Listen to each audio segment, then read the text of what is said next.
పాలెం బాధితుల కుటుంబాలని అయితే మంత్రుల బృందం పరామర్శించారు. వాళ్ళ బాధను చూస్తుంటే కదా వర్ణాతీతం అని చెప్పాలి. అయితే హోంమంత్రి అనిత మనతో పాటు ఉన్నారు. వారిని అడుగుదాం. చెప్పండి మేడం, కుటుంబాలతో మీరు మాట్లాడారు. వాళ్ళ కుటుంబాల పరిస్థితి ఏ విధంగా ఉంది, అసలు ఏంటి పరిస్థితి?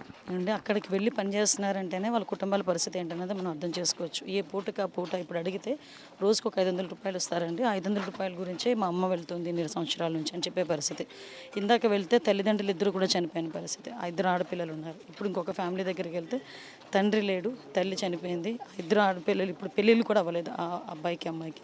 సో ఇటువంటి ప్యాథటిక్ సిచ్యువేషన్స్ని బేస్ చేసుకొని గౌరవ ముఖ్యమంత్రి గారు కూడా తక్షణ సాయం అందించాలని చెప్పడంతో పాటు చెక్స్ కూడా ఇమీడియట్గా వాళ్ళకి ఇస్తే ఒక భరోసాగా నిలబడతారని చెప్పి ఈరోజు ఇంతమంది మంత్రులు అందరం కలిపి ఇక్కడికి రావడం జరిగింది.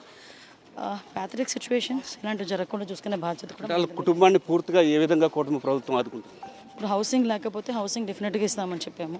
అదేవిధంగా ఎవరైనా చిన్నపిల్లలు చదువుకోవాల్సి వస్తే ఆ బాధ్యత కూడా తీసుకుంటున్నాం. 20 లక్షల రూపాయలు ఎక్స్గ్రేషియో ఇస్తున్నాం.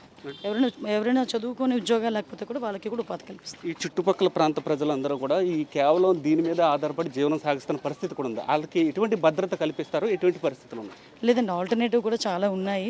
వాళ్ళకి కూడా ఒక అవేర్నెస్ ప్రోగ్రామ్ కూడా ఏర్పాటు చేసి ఇక్కడ ఉన్న వాళ్ళని ఇవే కాకుండా ఇంకా ఏ స్కిల్లో వాళ్ళని తీసుకెళ్ళొచ్చన్న దాని మీద కూడా మేము ఒక అయితే వేట్లపాలెం బాధిత కుటుంబాలను అయితే మాత్రం మంత్రుల బృందం కూడా పరామర్శించారు. అయితే వాళ్ళ బాధను కూడా మాటల్లో చెప్పలేనంత బాధ కలిచివేస్తుందని చెప్పి మంత్రి అనిత కూడా చెప్తున్నారు. అయితే ప్రస్తుతానికైతే మాత్రం వాళ్ళకి తక్షణ సాయం కింద సీఎం చంద్రబాబు నాయుడు ఏదైతే చెప్పారో ఆ సహాయాన్ని, ఆ చెక్కులు కూడా పంపిణీ చేసిన పరిస్థితి అయితే మాత్రం ఉంది. అయితే ఈ కుటుంబాలందరికీ కూడా ఒక భరోసాను అయితే మాత్రం కూటమి ప్రభుత్వం కల్పిస్తుందని చెప్పి అనిత కూడా చెప్తున్నారు. ఇది ఇక్కడ పరిస్థితి. కెమెరా పర్సన్ చేతంతో సతీష్, 10 టీవీ, వేట్లపాలెం నుండి.